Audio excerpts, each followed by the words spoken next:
Hello everyone, welcome back.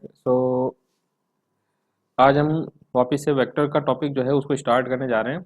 इस vector के topic के अंदर हम ऑलरेडी एक वीडियो बना चुके हैं, बट कुछ स्टूडेंट्स ने कहा कि सर ऑलरेडी कई सारी वीडियोस हो गई, 8-9 लेक्चर्स हो गए सिर्फ वेक्टर के टॉपिक के ऊपर, और थोड़ा सा मुश्किल हो रहा है सभी लेक्चर्स को वापस से देखने के लिए। तो आज मैं एक कॉमन वीडियो बनाने जा रहा हूँ और कोशिश करूँगा इसके अंदर की जितने भी वेक्टर्स से रिलेटेड टॉपिक्स हैं, ठीक है, मेजर टॉपिक्स, उनको मैं इसी वीडियो में कवर करने की कोशिश करूँगा। ओके, चलिए तो स्टार्ट करते हैं। सबसे पहले हम क्वांटिटीज, टाइप्स ऑफ क्वांटिटीज जो है, सॉरी टाइप्स ऑफ क्वांटिटीज जो है उनसे हम स्टार्ट करते हैं। टाइप्स ऑफ क्वांटिटीज तो हम पहले भी पढ़ चुके हैं। दो टाइप की क्वांटिटीज होती हैं बेसिकली। कौन कौन सी? One is scalar and another one is vector. So scalar, sorry, one is scalar and another one is vector. एक टेंसर क्वांटिटी भी होती है जो कि थर्ड टाइप है इसके क्वांटिटीज का, बट टेंसर क्वांटिटीज क्या है हमारे सिलेबस में नहीं है। उसको हम मतलब अभी ये लेवल पे हम समझ नहीं पाएंगे। अभी जो हमारा 11-12 का स्कोप है, कोर्स का स्कोप है, उसके अंदर हम इस चीज़ को नहीं समझ पाएंगे। तो टेंसर क्वांटिटीज को हम एक्सक्लूड करके चलते हैं, ठीक है। चलिए सबसे पहले स्टार्ट करते हैं स्केलर क्वांटिटीज क्या होती हैं। तो ये जो स्केलर क्वांटिटीज होती हैं, these are those quantities only having magnitude. ये वो क्वांटिटीज हैं जो कि सिर्फ और सिर्फ मैग्नीट्यूड रहता है इनके पास में। इन्हें इन्हें डायरेक्शन से डिफाइन करने की कोई ज़रूरत नहीं पड़ती। तो इसका क्या कहेंगे हम? These quantities have these quantities need only magnitude to define them completely, to define them completely। और यूनिट भी देनी पड़ती है ऑब्वियसली। तो जैसे अगर हम बात करें फोर्स की, सॉरी, बात करें हम स्पीड की, तो स्पीड क्या चीज़ है? Speed is a scalar quantity. अगर हम बात करते हैं डिस्टेंस की, distance is also a scalar quantity. Mass is also a scalar quantity. देखिए ये सब वो क्वांटिटीज हैं जिनमें डायरेक्शन बताने की आपको जरूरत नहीं है ना।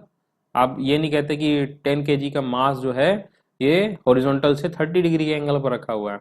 नहीं, हम ऐसा नहीं कहते। सिंपली कहते हैं कि 30 डिग्री के प्लेन पर अगर कोई सरफेस है तो सिंपली हम कहेंगे कि वहां पर 10 kg का मास रखा हुआ है। हमें डायरेक्शन बताने की वहां पर जरूरत नहीं पड़ती, ठीक है। लेकिन वेक्टर क्वांटिटीज क्या होती हैं? Vector quantities are those quantities in which we have to define magnitude as well as its direction. So those quantities, those physical quantities, those physical quantities which needs direction as well as magnitude and unit, magnitude and unit to define them completely, to define them completely। इनको completely define करने के लिए हमें क्या चाहिए होता है? हमें डायरेक्शन, मैग्नीट्यूड और यूनिट, तीनों चीजें चाहिए। तो इनका एग्जांपल क्या है? इनका एग्जांपल है जैसे फोर्स है। फोर्स किसी ऑब्जेक्ट पर हम लगाएंगे तो हमें बताना पड़ेगा कि कितने अमाउंट का फोर्स और किस डायरेक्शन में हम लगा रहे हैं, ठीक है। और फोर्स हो गया, वेलोसिटी हो गया, डिस्प्लेसमेंट हो गया, ये सारी चीज़ें क्या हैं? इनके लिए हमें डायरेक्शन बताना ज़रूरी है। अगर हम डायरेक्शन नहीं बताएंगे तो वो अधूरी जानकारी होगी। उस कंडीशन में हमारी ये जो फिजिकल क्वांटिटी हम डिफाइन कर रहे हैं ये कंप्लीटली डिफाइंड नहीं होगी, ठीक है। चलो अब आता है जो वेक्टर क्वांटिटी है। तो सिंपली हमने ये तो कह दिया कि भाई जो स्केलर क्वांटिटीज हैं इनको डिफाइन करने के लिए हमें डायरेक्शन की जरूरत नहीं पड़ती, लेकिन जो वेक्टर क्वांटिटीज हैं उनको कैसे हम कंप्लीटली डिफाइन कर सकते हैं। तो सबसे पहले मैं वापस से नया टॉपिक स्टार्ट करता हूँ, वेक्टर क्वांटिटीज। वेक्टर क्वांटिटीज, अब ये देखो वेक्टर क्वांटिटीज है ना, इनको कैसे कैसे हम रिप्रेजेंट कर सकते हैं। अगर हमें ग्राफिकली रिप्रेजेंट करना है तो ग्राफिकली हम एक एरो से रिप्रेजेंट करते हैं। Suppose that A is A vector quantity, let A vector is A vector quantity, ठीक है, ए एक वेक्टर क्वांटिटी है, एक हमने वेक्टर क्वांटिटी बना रखी है। तो अब इसका वेक्टर क्वांटिटी बन रही है, तो इसका मतलब क्या है कि वेक्टर ए, ये इसको रिप्रेजेंट करने का सिंबल है एक तरीके से। किसी भी वेक्टर क्वांटिटी को आप रिप्रेजेंट करोगे तो उसके लिए सिंबल लिखोगे जैसे ए लिखा है, और उसके ऊपर हम क्या लगा देंगे, एक एरो लगा देंगे। ये जो ए वेक्टर बना है ये कैसे बना है, ये बना है मैग्नीट्यूड ऑफ ए वेक्टर के, ए वेक्टर के मैग्नीट्यूड से मल्टीप्लाइड बाई उसकी डायरेक्शन से। तो ये जो ए कैप लिखा है हमने यहाँ पर, ये जो ए कैप लिखा है, ये ए कैप रिप्रेजेंट करता है इसकी डायरेक्शन को। तो सिंपली वैसे इसको डिफाइन करना हुआ तो हम कैसे कहेंगे, जो भी वेक्टर क्वांटिटी बन रही है, वेक्टर क्वांटिटी बन रही है, हमने उसका क्या किया है, हमने मैग्नीट्यूड लिया, मैग्नीट्यूड लिया और उसको डायरेक्शन के साथ मल्टीप्लाई कर दिया, तो हमें एक वेक्टर क्वांटिटी मिल गई। आ गई बात समझ में? ओके, तो अब इसका मैग्नीट्यूड और डायरेक्शन हमें मिल तो गया, लेकिन उसको ग्राफिकल रिप्रेजेंटेशन हमें करना हो तो कैसे करेंगे? तो ग्राफिकल रिप्रेजेंटेशन के लिए सपोज करो मैंने एक ये ले ली एक्सिस, ये एक्स और वाई एक्सिस ले ली, ठीक है। अब एक्स वाई एक्सिस के अंदर सपोज करो हमारे पास में वेक्टर ए है, उस वेक्टर ए को हम कैसे रिप्रेजेंट करें? तो वेक्टर ए को रिप्रेजेंट करने का तरीका है एक एरो, सिंपली एक एरो बनाओ। इस एरो की जो लेंथ होगी इस पॉइंट से लेकर, ये मैं मान लेता हूं ये P है, और इस पॉइंट तक Q, तो P से लेकर Q तक की जो लेंथ होगी ना, ये लेंथ रिप्रेजेंट करेगी मैग्नीट्यूड ऑफ वेक्टर ए को, और इसकी जो डायरेक्शन है ये डायरेक्शन शो करेगी, ये वाली जो डायरेक्शन जा रही है ये डायरेक्शन शो करेगी direction of the vector quantity को। आगे बात समझ में? तो जो लेंथ ऑफ द वेक्टर है, ये लेंथ ऑफ द वेक्टर बताएगा मैग्नीट्यूड को, ये ग्राफिकल रिप्रेजेंटेशन के लिए।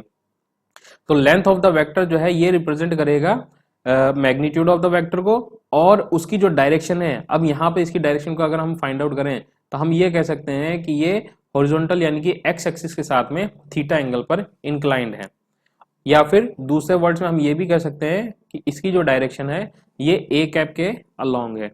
अब यहाँ पर ये जो ए कैप है ये है क्या चीज? ये जो बेसिकली ए कैप है इसको हम कहते हैं unit vector. Here a cap is the unit vector, unit vector. अब नाम से ही समझ में आ रहा है यूनिट वेक्टर है। यूनिट वेक्टर का मतलब क्या हो गया? यूनिट का मतलब हो गया one, unit means one, it means one, और वेक्टर मतलब डायरेक्शन, वेक्टर है मतलब साथ साथ में इसके कुछ ना कुछ डायरेक्शन एसोसिएटेड होगी।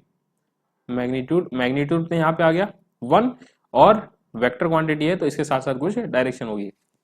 तो ये बेसिकली ए कैप जो है ये किस चीज को रिप्रेजेंट कर रहा है? उस वेक्टर क्वांटिटी ए के डायरेक्शन को। So we can say that A cap represents the direction of vector A vector के डायरेक्शन को ये रिप्रेजेंट कर रहा है। इसको अब यूनिट वेक्टर को और समझना है तो इसको एक छोटा सा हम एग्जांपल लेके समझ सकते हैं कि जैसे अगर सपोज करो मुझे, हमने कहा कि चलिए फोर्स की यूनिट क्या होती है? फोर्स की यूनिट होती है न्यूटन, है ना। फोर्स को हम मेजर करते हैं न्यूटन के अंदर। तो अगर मैं कहूं कि 50 न्यूटन का फोर्स है, 50 न्यूटन का फोर्स हमने किसी ऑब्जेक्ट पर लगाया, तो ये है बेसिकली क्या? हमने कहा फोर्स की unit is 1 Newton, 1 Newton force की यूनिट है, और 1 न्यूटन यूनिट का 50 टाइम्स में करूंगा तो अप्लाइड फोर्स आ जाएगा।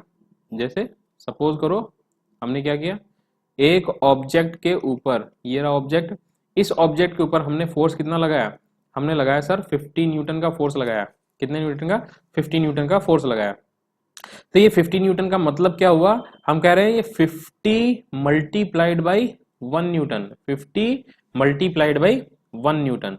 तो यहां पर न्यूटन जो है, ये 1 न्यूटन जो है ये क्या चीज है? ये रिप्रेजेंट कर रहा है यूनिट को, और ये जो 50 है ये किसको रिप्रेजेंट कर रहा है? ये रिप्रेजेंट कर रहा है मैग्नीट्यूड को, यानी कि कितने टाइम्स हुआ, कितने टाइम्स मल्टीप्लाई हुआ, कितने 1 न्यूटन ये स्टैंडर्ड है, उस स्टैंडर्ड के कितने टाइम्स हुआ। अब हम कहते हैं अगर 150 Newton in horizontal direction, in horizontal direction, horizontal direction, तो इसका मतलब क्या हुआ कि अगर मैं ये कहूं कि 1 न्यूटन हॉरिजॉन्टल का फोर्स इसके ऊपर लग रहा है, तो 1 न्यूटन हॉरिजॉन्टल का मतलब क्या हो गया, 1 न्यूटन हॉरिजॉन्टल, हॉरिजॉन्टल इसको सिंपली HR लिख दिया मैंने, ठीक है, 1 न्यूटन हॉरिजॉन्टल, इसका मतलब क्या हुआ कि ये डायरेक्शन बता रहा है।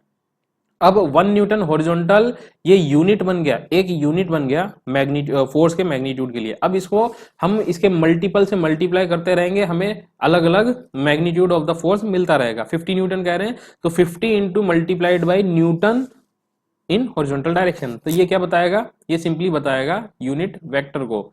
इसी तरीके से यहां पर भी जो वेक्टर क्वांटिटी होती है, वेक्टर क्वांटिटी में हमने देखो ऊपर में लिखा था कि ये जो वेक्टर क्वांटिटी बनती है ये मैग्नीट्यूड को डायरेक्शन के साथ मल्टीप्लाई करके मिलती है। तो मैग्नीट्यूड में यहाँ पे मैग्नीट्यूड तो आ गया 50, मैग्नीट्यूड तो आ गया 50, और डायरेक्शन के लिए जगह पे कौन आएगा, डायरेक्शन की जगह पर है ये 1 न्यूटन हॉरिजॉन्टल। आगे बात समझ में। तो इसका मतलब क्या हो गया, जब मैं 50 को 1 न्यूटन हॉरिजॉन्टल के साथ मल्टीप्लाई करूंगा तो मुझे फोर्स वेक्टर मिलेगा, फोर्स वेक्टर मिलेगा F वेक्टर, जिसको मैं रिप्रेजेंट कर सकता हूं 50 न्यूटन हॉरिजॉन्टल की तरीके से। इस तरीके से मैं इसको कह सकता हूं ये मेरा फोर्स वेक्टर है। आगे बात समझ में। चलो अब पढ़ते हैं हम टाइप्स ऑफ वेक्टर्स, कितने टाइप्स के वेक्टर होते हैं। So next topic is types of vectors, types of vectors, कितने टाइप के वेक्टर्स हैं। इसमें सबसे पहला टाइप है, first one is parallel vectors, parallel vectors. Parallel vector क्या होते हैं, पैरेलल वेक्टर क्या होंगे, सपोज करो हमारे पास में दो वेक्टर क्वांटिटीज हैं, this one is vector A and this one is vector B. अब देखो वेक्टर ए का मैग्नीट्यूड वेक्टर बी के मैग्नीट्यूड से छोटा है, वेक्टर ए का magnitude is less than vector B का मैग्नीट्यूड, लेकिन दोनों ही हॉरिजॉन्टल डायरेक्शन में इंडिकेट कर रहे हैं। इसका मतलब क्या हो गया, दोनों की डायरेक्शन सेम है। तो भले ही मैग्नीट्यूड एक दूसरे का डिफरेंट हो, एक दूसरे से डिफरेंट हो, but they show in the same direction, they will move in the same direction, तो वो क्या कहलाएंगे, कहलाएंगे पैरेलल वेक्टर। तो हम कहेंगे vector A is parallel, vector A is parallel to vector B, ये वेक्टर ए जो है ये वेक्टर बी के पैरेलल है। सेकंड आता है इसका, second one is equal vectors, equal vectors. तो पहला तो था पैरेलल वेक्टर, सेकंड है इक्वल वेक्टर। इक्वल वेक्टर से क्या समझ में आ रहा है, इक्वल का मतलब हो गया एक बराबर, ठीक है, इक्वल का मतलब क्या हो गया, एक बराबर। इसका मतलब क्या हुआ, सपोज करो हमारे पास में दो वेक्टर क्वांटिटीज हैं, ये रही vector A and vector B, vector B, this one is vector A. अब देखिए दोनों की लेंथ जो है, लेंथ ऑफ द एरो है, ये दोनों का सेम है, यानी कि सेम मैग्नीट्यूड, सेम मैग्नीट्यूड, और दोनों की डायरेक्शन देखो, डायरेक्शन भी सेम है, तो हम कहेंगे सेम डायरेक्शन। तो जो वेक्टर क्वांटिटीज आपस में सेम डायरेक्शन और सेम मैग्नीट्यूड में होते हैं उनको हम क्या कहते हैं, इक्वल मैग्नीट्यूड। तो हम कहेंगे ये दोनों वेक्टर जो हैं ये इक्वल है। अगर इनकी डायरेक्शन ये ना होकर कोई इंक्लाइंड होती, सपोज करो हमारे पास में दो डिफरेंट वेक्टर्स हैं, this one is vector P, this one is vector Q, तो इस कंडीशन में भी क्या कहेंगे, हम कहेंगे ये दोनों वेक्टर इक्वल वेक्टर है। क्यों, क्योंकि इनका जो मैग्नीट्यूड है, ये देखो मैग्नीट्यूड, इनका जो मैग्नीट्यूड है, length of the arrow, length of the arrow भी सेम है, और इन दोनों की डायरेक्शन भी सेम है, तो ये क्या कहलाएंगे, equal vectors. Okay, next one is anti parallel, anti parallel. Anti parallel vectors क्या हैं, ये सिंपली ये वो वेक्टर क्वांटिटीज हैं जो एक दूसरे के डायरेक्शन में जस्ट अपोजिट होते हैं, तो हम इसको क्या करेंगे, their direction is just opposite, their direction is just opposite to each other, opposite to each other. इसका मतलब क्या हुआ? अच्छा, अब यहाँ पे पैरेलल वेक्टर्स में हमने क्या कहा था कि दो वेक्टर क्वांटिटीज हैं, वो दोनों एक ही डायरेक्शन में हो लेकिन मैग्नीट्यूड डिफरेंट हो सकता है। तो ये तो थे पैरेलल वेक्टर्स, लेकिन अब एंटी पैरेलल कह रहे हैं, तो इसका मतलब क्या हो गया कि एक की जो डायरेक्शन है वो दूसरे की डायरेक्शन के जस्ट अपोजिट है। हम अब हमने यहाँ पे क्या ले लिया, बी वेक्टर वेक्टर ए का अपोजिट ले लिया, तो इसको हम क्या कहेंगे, ये पैरेलल हैं लेकिन डायरेक्शन जस्ट अपोजिट हो, इनका नाम दे दिया हमने एंटी पैरेलल वेक्टर्स। इसी तरीके से एक वेक्टर आता है negative vector, sorry negative negative vector. ये निगेटिव वेक्टर क्या चीज है? जैसे पैरेलल वेक्टर होता है, एंटी पैरेलल वेक्टर होता है। एंटी पैरेलल में हमने क्या किया, वेक्टर का हमने क्या कर दिया, डायरेक्शन जस्ट अपोजिट कर दिया। अब सपोज करो ये है वेक्टर ए, ये वेक्टर ए है। अब इस वेक्टर ए का नेगेटिव वेक्टर हमें फाइंड आउट करना है, तो हम करेंगे क्या, जितनी इसकी लेंथ है, जितनी इसकी लेंथ है उतनी ही लेंथ का एक वेक्टर फाइंड आउट करेंगे जो कि जस्ट इसके अपोजिट होगा। हमने क्या किया, इसको मैं दूसरे कलर से बना देता हूं। चलो, वेक्टर ए राइट साइड में दिख रहा है और ये वेक्टर माइनस ए जो होगा ये जस्ट इसके अपोजिट होगा, यानी कि इनके बीच का एंगल कितना हो गया, इनके बीच का एंगल हो गया 180 डिग्री, यानी कि पाई रेडियन। ठीक है, तो नेगेटिव वेक्टर किसको कहेंगे, negative vector are those vectors which have magnitude which have same magnitude but direction just opposite to the initial vector। जो इनिशियल वेक्टर का जस्ट अपोजिट डायरेक्शन में लिया गया वेक्टर है लेकिन उसकी मैग्नीट्यूड क्या होनी चाहिए, उनका मैग्नीट्यूड सेम होना चाहिए। आगे बात समझ में। अब देखो, एंटी पैरेलल वेक्टर और नेगेटिव वेक्टर दोनों ही वेक्टर्स के बीच का जो एंगल होता है वो कितना होता है, 180 डिग्री। जैसे बी वेक्टर ये है और ये हमने ए वेक्टर बना दिया, ए वेक्टर ये बना दिया, तो बी वेक्टर और ए वेक्टर के बीच का जो एंगल है ये भी कितना होगा, ये भी 180 डिग्री होगा। लेकिन फर्क क्या है, यहाँ पर मैग्नीट्यूड जो वेक्टर ए का है और वेक्टर बी का ये डिफरेंट है, ये अलग अलग है, इसलिए हम इनको नेगेटिव वेक्टर नहीं कहेंगे। हम कहेंगे नेगेटिव वेक्टर वो वेक्टर्स हैं जिनका मैग्नीट्यूड सेम होता है लेकिन डायरेक्शन जस्ट अपोजिट होती है। ओके, नेक्स्ट आता है यूनिट वेक्टर। अभी हमने बता ही दिया यूनिट वेक्टर क्या चीज है, तो simply unit vector are those vector which have unit magnitude. these vectors have unit magnitude.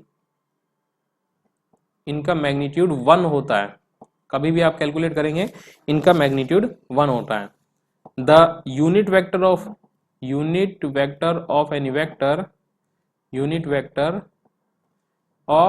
any vector represents the direction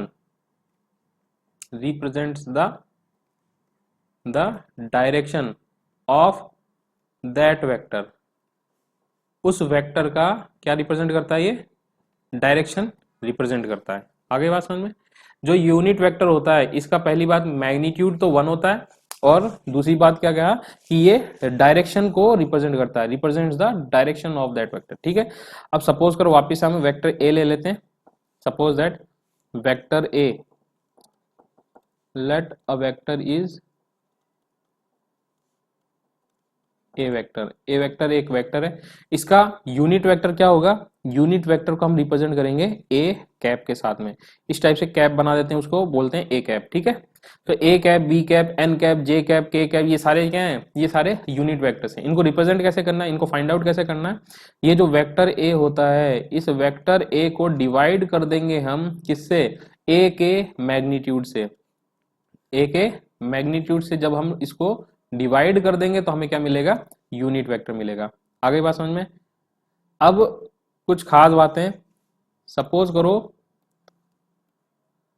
okay ये हमारे पास में X Y and Z axis आ गए। This is X axis, this is Y axis and this one is positive Z axis, this one Z axis. Okay, तो अब होता क्या है, एक्स एक्सिस, वाई एक्सिस और जेड एक्सिस ये तीनों एक दूसरे के परपेंडिकुलर हैं।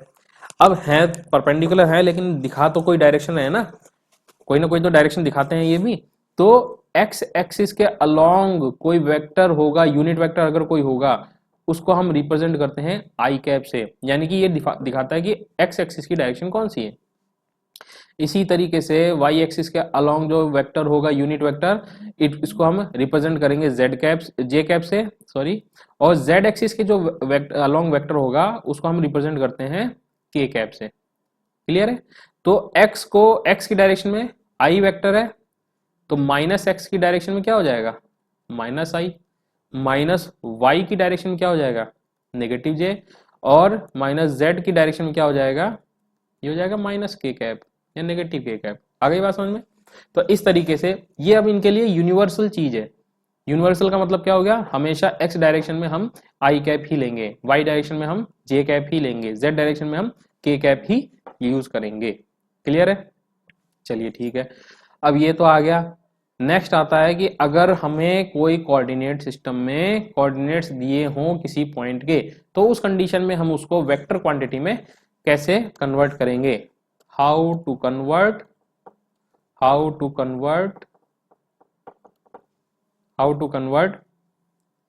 ए कोऑर्डिनेट इनटू वेक्टर्स, कैसे करेंगे? तो वापिस से डायग्राम बनाते हैं, हम शेप लेते हैं ये वाला, X axis, Y axis and Z axis, ये बना दी, बन गई। चलो थोड़ा सा बड़ा कर देते हैं इसको, ये बड़ा हो गया। ठीक है, अब देखिए यहां पे हमने क्या लिया, ओ ओ ब्लैक ही रहने दो नाउ। अब देखो हमने क्या कहा, ये जो एक्सिस है, this one is X axis, this one is Y axis and this one is Z axis. अभी 3 डायमेंशन में हम यूज कर रहे हैं। चलो 3 डायमेंशन समझने से पहले हम समझते हैं पहले 2 डायमेंशन के अंदर। 2 डायमेंशन में समझेंगे, फिर उसके बाद में 3 डायमेंशन पे आएंगे। ठीक है, ओके, ये आ गया। नेक्स्ट इज, ये डायरेक्शन बता दो, this one is X and this one is Y. अच्छा सपोज करो ये वाला क्या है, ये वाला पॉइंट कौन सा है, ये है इसका सेंटर पॉइंट ओरिजिन। यहाँ पर भी इसके लिए ये जो पॉइंट है, ये वाला जो पॉइंट है, ये सेंटर पॉइंट है इसका, है ना। अब सपोज करो ये 2 डायमेंशन में है, 2D and this one is in 3D। अब 2 डायमेंशन के अंदर अगर हमें किसी पॉइंट के कोऑर्डिनेट्स रिप्रेजेंट करने होते हैं तो हम कैसे कहते हैं, एक्स एंड वाई, इसका एक्स कोऑर्डिनेट एंड इसका वाई कोऑर्डिनेट। सपोज करो हमने कोई पॉइंट बताया 4 एंड 5, तो इसका मतलब क्या हो गया कि ये एक्स एक्सिस पर कितने 4 पॉइंट तक गया और वाई एक्सिस पर कितना गया, ये गया 5 पॉइंट तक। ठीक है, अब इन दोनों का जो इंटरसेक्टिंग पॉइंट है, ये इंटरसेक्टिंग पॉइंट हमें क्या बता रहा है, पॉइंट के कोऑर्डिनेट बता रहा है 4 5 के। तो वेक्टर का रिप्रेजेंटेशन करना है तो सिंपली हम क्या करेंगे, ये जो इसका ओरिजिन है और इसके वैल्यू जो है पॉइंट P4 5 जो हमने माना हुआ है, इन दोनों को सिंपली ज्वाइन कर दो। ये हमने ज्वाइन कर दिया तो ये बन गया वेक्टर P। ये क्या बन गया, सिंपली वेक्टर P बन गया। लेकिन ये तो ग्राफिकल रिप्रेजेंटेशन है, अगर हमें मैथमेटिकल रिप्रेजेंटेशन करना होगा तब क्या करेंगे। तो मैथमेटिकल रिप्रेजेंटेशन में हमने एक चीज पढ़ी है अभी कि आपको वेक्टर को रिप्रेजेंट करने के लिए क्या चीज चाहिए होती है, वेक्टर को रिप्रेजेंट करने के लिए डायरेक्शन चाहिए होती है और मैग्नीट्यूड चाहिए। तो अगर मेरे पास में यहाँ पे P वेक्टर है तो मैं इस P वेक्टर को क्या लिख सकता हूँ, vector P is equals to, clear है, P इज इक्वल्स टू, अब क्या P इक्वल्स टू क्या, यहाँ पे कोऑर्डिनेट दिए हुए 4 एंड 5, जिसमें 4 जो है वो एक्स एक्सिस का, सपोज करो ये क्या चीज है, एक्स एक्सिस का कट ऑफ है, मतलब एक्स एक्सिस पर कितनी डिस्टेंस ये ट्रेवल किया, बोले 4 डिस्टेंस तक ट्रेवल किया। और इसी तरीके से वाई एक्सिस पर कितना डिस्टेंस ट्रेवल किया, बोलोगे सर 5 डिस्टेंस तक ट्रेवल किया। तो 4 गया है एक्स डायरेक्शन में ना, एक्स डायरेक्शन के लिए यूनिट वेक्टर क्या होता है, आई कैप होता है, वाई एक्सिस के लिए जे कैप होता है। तो हम कहेंगे सर 4 तो इसका मैग्नीट्यूड है, अगर मैं इसको आई कैप यानी कि एक्स एक्सिस के अलोंग जो यूनिट वेक्टर था उससे मल्टीप्लाई कर दूं तो क्या बन जाएगा, एक्स एक्सिस के along unit vector, sorry vector quantity. तो 4 i कैप क्या बन गया, 4 i कैप बन गया इसकी ये वाली लेंथ, ये वाली लेंथ नीचे वाली, यानी कि ये बन गई 4 i कैप, ये बन गया vector quantity in along the direction of x. तो इसको मैं नाम देता हूं ओ एम। तो ये हो गया ओ एम, और इसी तरीके से मुझे along the Y axis find out करना है, तो मैं इसको कह सकता हूं ये दिस इज एन। तो ओ एन वेक्टर जो होगा ये अलोंग वाई एक्सिस होगा, और इसको इसकी वैल्यू क्या हो जाएगी, इसकी वैल्यू हो जाएगी 5 एक्सिस कट गया था, और जे कैप यानी कि उसकी डायरेक्शन का यूनिट वेक्टर। तो ये जो 5 जे कैप है ये क्या बन गया, 5 जे कैप बन गया vector quantity in the direction of Y. अब ये कह रहा है कि 4i और 5j दोनों को जब कंबाइन कर देंगे तो हमें मिलेगा वेक्टर p, वेक्टर p। तो इसको मैं ऐसे भी लिख सकता हूं कि जो वेक्टर p है इसकी जो वैल्यू है वो vector om plus vector on के सम के इक्वल है, इन दोनों के सम के इक्वल है। तो सिंपली करना क्या है, देखो कोऑर्डिनेट अगर हमें दिए हुए हैं, जैसे यहाँ पे दिया हुआ है 4 और 5 कोऑर्डिनेट्स दिए हुए हैं, तो x कोऑर्डिनेट के साथ में i कैप को मल्टीप्लाई करना है, फिर ऐड का सिंबल लगाना है, और y कोऑर्डिनेट के साथ में j कैप को लेकर मल्टीप्लाई कर देना है। ये हमारे लिए इसका आंसर बन जाएगा, वेक्टर क्वांटिटी बन जाएगी। आ गई बात समझ में।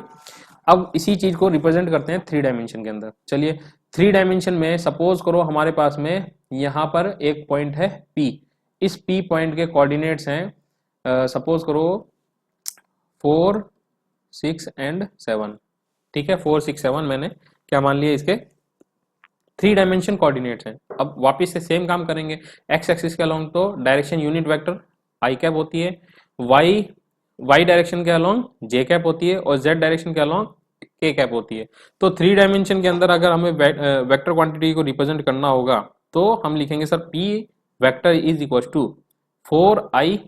4 i कैप एक्स एक्सिस के along plus 6 J cap Y axis के अलोंग प्लस 7 के कैप, ये हो गया जेड एक्सिस के अलोंग। तो ये बन गया वेक्टर p का सॉरी कोऑर्डिनेट p 4, 6, 7 का वेक्टर रिप्रेजेंटेशन। आ गई बात समझ में, सिंपल सा है।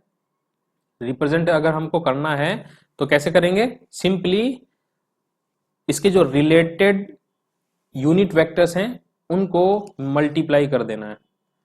अब ग्राफिकल रिप्रेजेंटेशन अगर हमें देखना है तो O और पॉइंट P इन दोनों का आपस में एक एरो के साथ इंडिकेट कर दो, जोड़ दो, ये बन जाएगा वेक्टर P इन 3 डायमेंशन। क्लियर है, ओके चलिए आगे बढ़ते हैं। तो ये हो गया हमारे पास में टाइप्स ऑफ वेक्टर्स। इसके अलावा भी और कई सारे वेक्टर क्वांटिटीज हैं, जैसे कि कोप्लेनर, को कॉन्करेंट वेक्टर्स, कोप्लेनर वेक्टर्स, को इनिशियल वेक्टर्स। ठीक है, ये सारे वेक्टर्स भी हैं, लेकिन इनका इतना ज्यादा कोई डेफिनेशन की यूज नहीं है हमारे पास में। क्लियर है, चलिए नेक्स्ट आता है addition of the vector quantities. अगर 2 वेक्टर क्वांटिटीज हैं उनको हमें ऐड करना है तो कैसे करेंगे। So addition of vectors, addition of vectors, 2 vector quantities का एडिशन हम कैसे करेंगे। तो वेक्टर्स का जो एडिशन होता है उसके लिए बेसिकली हमारे पास में 3 लॉज हैं। अब ये 3 लॉज जो है ना, ये ग्राफिकल भी हैं और एनालिटिकल भी हैं। तो सबसे पहले इसका मतलब क्या हो गया कि वेक्टर्स का एडिशन हम ग्राफिकली भी कर सकते हैं, ग्राफिकली भी कर सकते हैं और एनालिटिकली भी कर सकते हैं। 2 मेथड है हमारे पास में, बेसिकली मोटे मोटे 2 मेथड हैं।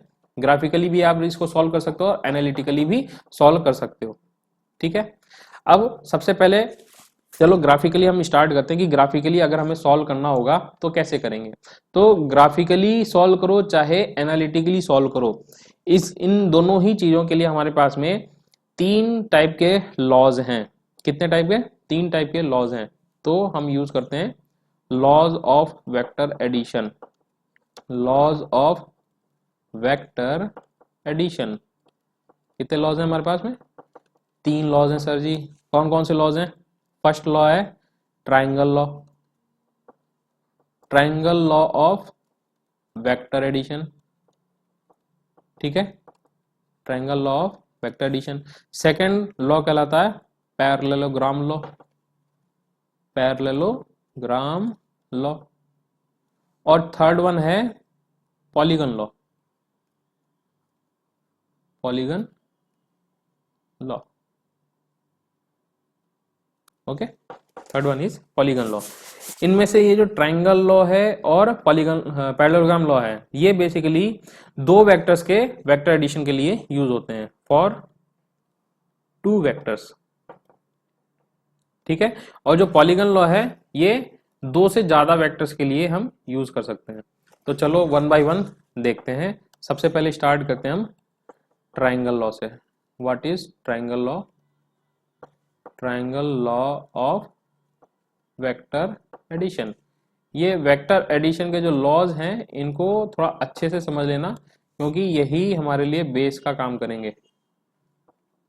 किसी भी वेक्टर क्वांटिटी का अगर हमें क्या निकालना है, रिजल्टेंट अगर हमें फाइंड आउट करना है, तो रिजल्टेंट फाइंड आउट करने के लिए हम ये जो एडिशन है इनको यूज करते हैं। किसी भी दो वेक्टर का रिजल्टेंट फाइंड आउट करना है तो हम या तो ट्रायंगल लॉ लगाएंगे या पैरेललोग्राम लॉ लगाएंगे या फिर पॉलीगन लॉ। दो हैं तो ट्रायंगल और पैरेललोग्राम लॉ से हो जाएगा, दो से ज्यादा है तो पॉलीगन लॉ से हो जाएगा, ठीक है। चलिए अब सबसे पहले ट्रायंगल लॉ का ग्राफिकल रिप्रेजेंटेशन जो है उसको देखते हैं कि ग्राफिकल रिप्रेजेंटेशन क्या कहता है। तो ग्राफिकल रिप्रेजेंटेशन कहता है suppose that we have two vector quantities such that one vector is vector p and another vector is vector q। हमारे पास में दो वेक्टर क्वांटिटीज हैं, एक है वेक्टर p, दूसरा है वेक्टर q। तो ये ट्रायंगल लॉ कहता है कि ये जो दो वेक्टर क्वांटिटीज है ना, इनको एक ट्रायंगल की साइड्स, एडजेसेंट साइड्स की फॉर्म में वन बाय वन अरेंज करो। तो देखो याद रखो, जो वेक्टर क्वांटिटीज होती हैं इनको पैरेलली आप कहीं पर भी शिफ्ट कर सकते हैं, पैरेलली, इनकी डायरेक्शन चेंज नहीं होनी चाहिए, इनको पैरेलली आप कहीं पर भी शिफ्ट कर सकते हैं। तो जो वेक्टर p है हॉरिजॉन्टल डायरेक्शन में दिख रहा है, तो मैं इसको हॉरिजॉन्टली इस टाइप से बना देता हूं, ये बन गया वेक्टर p, ठीक है, ये वेक्टर p हो गया।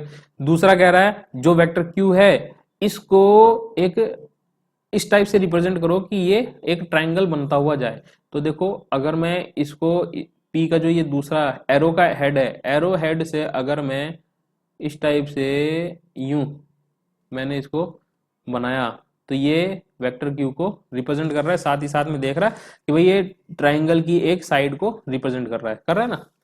अब ट्रायंगल लॉ कहता है कि इन दोनों का जो रिजल्टेंट होगा ना, ये रिजल्टेंट होगा closing side of the triangle. क्या? Closing side of the triangle, but taken in the opposite manner.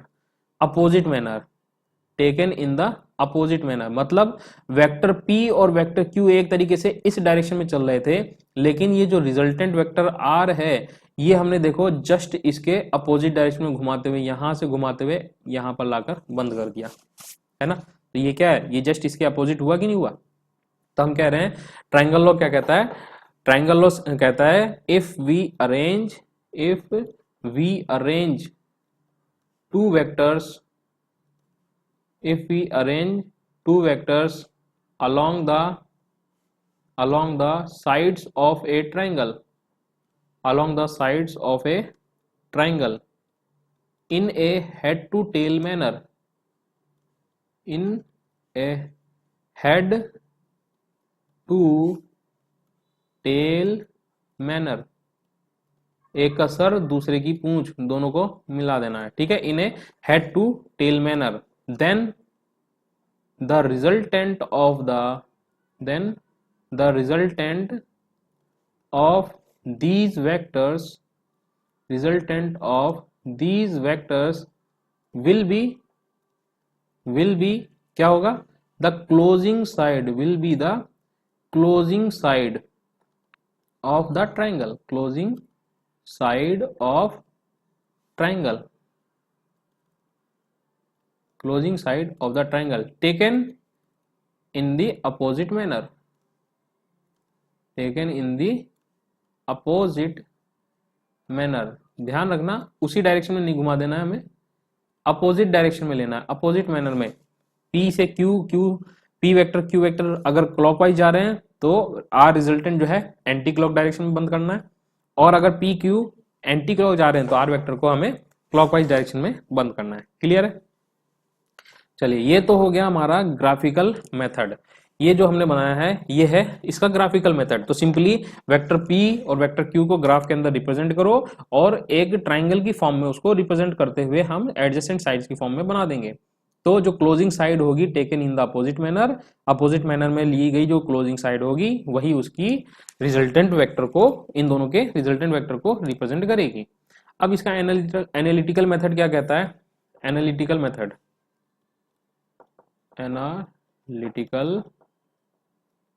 Analytical method ये क्या कहता है? फॉर्मूला यूज करना पड़ेगा मतलब यहाँ पे। तो सपोज करो वापिस से एक ट्राइंगल बनाते हैं, ये बना दिया हमने, वेक्टर p को रिप्रेजेंट कर रहा है ये, और ये कह दिया हमने ये है हमारा वेक्टर q। ठीक है, अब वेक्टर p और वेक्टर q हमने क्या कहा था कि इनको एक ट्राइंगल की साइड्स की फॉर्म में रिप्रेजेंट करो और जो क्लोजिंग साइड होगी ये बताएगी vector p plus vector q को, यानी कि इन दोनों के रिजल्टेंट को। ठीक है, अब अगर मैं यहां से ये सपोज करो नेमिंग दे देता हूं मैं इसकी, ये है o, this is p,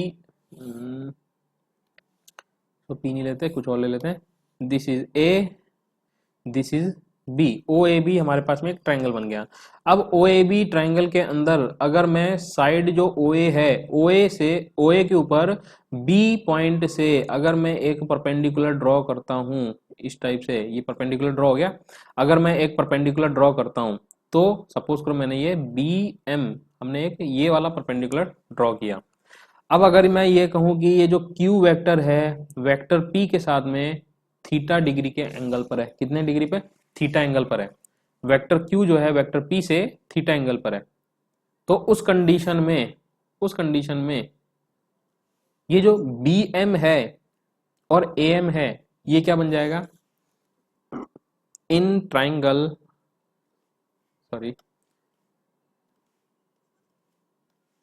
in triangle, कौन सा ट्राइंगल लेंगे हम? BAM, triangle BAM। BAM के अंदर देखो अगर हमें फाइंड आउट क्या करना है, देखो AB जो है ये AB वेक्टर Q बता रहा है, तो इसकी जो लेंथ है वो मैग्नीट्यूड को बताएगी कि नहीं बताएगी? तो इस वेक्टर Q की जगह मैं सिंपली मैग्नीट्यूड का यूज कर सकता हूं कि सिंपली Q जो है इसका मैग्नीट्यूड है। ठीक है, तो उस कंडीशन में ट्राइंगल BAM के अंदर cos थीटा की जो वैल्यू होगी वो क्या हो जाएगी? cos theta will be equal to base AM upon hypotenuse यानी कि AB। तो हम कह सकते हैं कि सर cos थीटा की जो वैल्यू है वो AM अपॉन Q के बराबर है।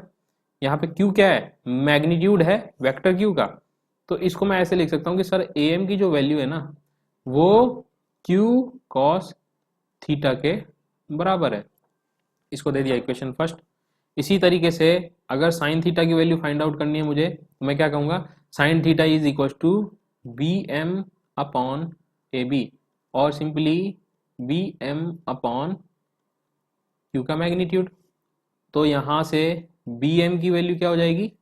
इसकी वैल्यू हो जाएगी Q sine theta, Q sine theta. ये हो गया इक्वेशन नंबर सेकंड। क्लियर है? हमें फाइंड आउट क्या करना है? हमें रिजल्टेंट का मैग्नीट्यूड चाहिए। ये जो रिजल्टेंट है ये रहा रिजल्टेंट, इस रिजल्टेंट का मैग्नीट्यूड हमें फाइंड आउट करना है। कैसे करेंगे? अब ले लेंगे बड़ा वाला triangle OBM। Now in triangle OBM, ये जो बड़ा वाला ट्राइंगल है इसके अंदर देखते हैं अब। ठीक है, अब देखो ट्राइंगल OBM के अंदर जो OB है ये R वेक्टर के मैग्नीट्यूड को रिप्रेजेंट कर रहा है। जो BM है इसकी वैल्यू देखो, BM की वैल्यू हमने निकाली हुई है Q साइन थीटा। BM की वैल्यू क्या है? Q sine theta. और जो OM है उसको मैं क्या कह सकता हूं? ये दो पार्ट्स में टूटा हुआ है OA प्लस AM। ठीक है, तो इसको हम क्या लिख सकते हैं? और we can write OM as, OA का मतलब हो गया P का मैग्नीट्यूड और प्लस AM का मतलब हो गया Q cos थीटा। ठीक है, क्लियर है? ठीक है ना? अब देखो हमें सबकी वैल्यू पता चल गई। सिंपली यहां पर क्या करना है? अब हाइपोटेन्यूज पता है, हमें बेस पता है, हमें परपेंडिकुलर पता है, तो पाइथागोरस की थ्योरम लगाओ। Applying Pythagoras theorem, Pythagoras theorem क्या बता रहा है? कह रहा है कि OB का जो स्क्वायर होगा, हाइपोटेन्यूज का square is equal to BM square plus OM square. अब OB का स्क्वायर तो हम कह रहे हैं सर ये R स्क्वायर है, BM का स्क्वायर हो गया sir Q sine theta whole square, plus OM क्या है? OM हमने ये वाला फाइंड किया, P plus Q cos theta, P plus Q cos theta का स्क्वायर। क्लियर है? अब सिंपली करना क्या है, इसको एक्सपेंड करना और सॉल्व करना है। Okay, so now R square is equal to, ये हो गया Q square sine square theta plus ये A प्लस बी का होल स्क्वायर आ गया, ये हो जाएगा P square plus Q square cos square theta plus 2PQ cos theta. अब देखो यहाँ पे Q square cos square theta, Q square sine square theta, दोनों में से Q स्क्वायर जो है कॉमन आ गया, अंदर में क्या बचा? Sign square theta plus cos square theta बच गया। बाकी रिमेनिंग थिंग्स क्या चीजें बची हैं? यहाँ पे P स्क्वायर बचा और यहाँ पे 2PQ कॉस थीटा, इसको हम ऐसे लिख देंगे P square plus 2PQ cos theta, ये हो गया फिर से R स्क्वायर। ठीक है, अब बताओ sign square theta plus cos square theta की वैल्यू क्या होती है? इसकी वैल्यू हम जानते हैं 1 होती है, तो हम इसको लिख देंगे P square plus Q square plus 2PQ cos theta, bracket में लिखेंगे since sine square theta plus cos square theta is equals to 1। Clear है? और simply R is equals to under root of P square plus Q square plus 2PQ cos theta, 2PQ cos theta. ये हो गया resultant of the magnitude of the resultant vector R। ये है magnitude of the resultant vector R, magnitude of resultant vector R। R vector का भी हमने सिर्फ magnitude find out किया है, लेकिन इसकी डायरेक्शन भी तो चाहिए, तो डायरेक्शन कैसे फाइंड आउट करें? वापस से डायग्राम पे आ जाते हैं। अब इस डायग्राम के अंदर देखो, यहाँ पर ये जो R वेक्टर है, ये मैं कह सकता हूँ क्या कि भाई ये R वेक्टर सर जो है, ये R वेक्टर है ना, ये वेक्टर P के साथ में कुछ ना कुछ एंगल बना रहा है। कितना एंगल बना रहा है? मान लो अल्फा एंगल बना रहा है। हमने P और Q के बीच का एंगल थीटा लिया था, P और R के बीच का एंगल अल्फा ले लेते हैं। ठीक है, अब हमने मान लिया यहाँ पे सर ये अल्फा एंगल बना रहा है, तो वापिस से जो बड़ा वाला ट्राइंगल है ना, इसको कॉपी कर लेते हैं। चलो आ गया, ये हो गया, कंट्रोल C, कॉपी कर लिया, कॉपी। ठीक है, ये हो गया कॉपी। अब यहां पर देखो, वापिस से इस ट्राइंगल के अंदर अगर हम देखें, again in triangle, again in triangle, बड़ा वाला ट्राइंगल OBM, ये बड़े वाले ट्राइंगल के अंदर देखो, अब यहां पर P वेक्टर और R वेक्टर के बीच का एंगल अल्फा है। अब अगर मैं tan अल्फा की वैल्यू को फाइंड आउट करूं, tan अल्फा क्या होता है? यहां पर ये वाला एंगल जो है ये तो परपेंडिकुलर 90 डिग्री है, तो इसका मतलब OB यानी कि R वेक्टर जो है ये तो हाइपोटेन्यूज का काम करेगा, OM है बेस और BM है परपेंडिकुलर, और tan थीटा किसी राइट एंगल ट्राइंगल के अंदर tan थीटा की वैल्यू होती है परपेंडिकुलर अपॉन बेस, यानी कि BM अपॉन OM। तो हम इसको लिख सकते हैं BM upon OA plus AM, और tan अल्फा की वैल्यू हो गई, BM की वैल्यू कितनी थी? ये कितना था? ये था सर B साइन थीटा था, और AM कितना था? कहोगे सर B कॉस थीटा हमने निकाला था, तो इसकी वैल्यू हो जाएगी B sine theta, sorry sorry sorry not B, it was P, Q, it was Q sine theta and Q cos theta. Okay, तो ये हो जाएगा Q sine theta upon P plus Q cos theta. और simply direction find out करनी है। कहोगे sir alpha की जो वैल्यू आएगी ना वो आएगी tan inverse of Q sine theta divided by P plus Q cos theta के। अब ये जो एंगल है ये एंगल बेसिकली क्या बता रहा है, ये एंगल आपके जो रिजल्टेंट वेक्टर आया है उसकी डायरेक्शन को बता रहा है। रिजल्टेंट की डायरेक्शन को बता रहा है कि ये रिजल्टेंट जो है वेक्टर पी से अल्फा एंगल पर इंक्लाइंड है। तो ये किस चीज को शो कर रहा है, it shows the direction, it shows the direction, shows the direction.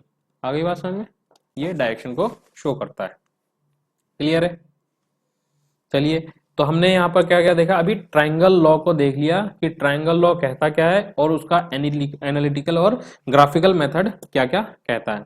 तो एनालिटिकल और ग्राफिकल मेथड से दोनों चीजों से हमें क्या पता चला कि इसका सबसे पहले लैंग्वेज वापस रिपीट कर लेते हैं। इसका स्टेटमेंट कहता है कि अगर हम हमारे पास में दो वेक्टर क्वांटिटीज हैं, वेक्टर पी और वेक्टर क्यू, तो इन दोनों वेक्टर क्वांटिटीज को किसी भी ट्रायंगल की एडजेसेंट साइड्स की फॉर्म में रिप्रेजेंट करो, ट्रायंगल की एडजेसेंट साइड्स की फॉर्म में रिप्रेजेंट करो in a head to tail manner, in a head to tail manner, head to tail manner में इसको रिप्रेजेंट करना है। After that the closing side of the vector will be represented by the, closing side जो होगी वो उसका resultant को represent करेगी।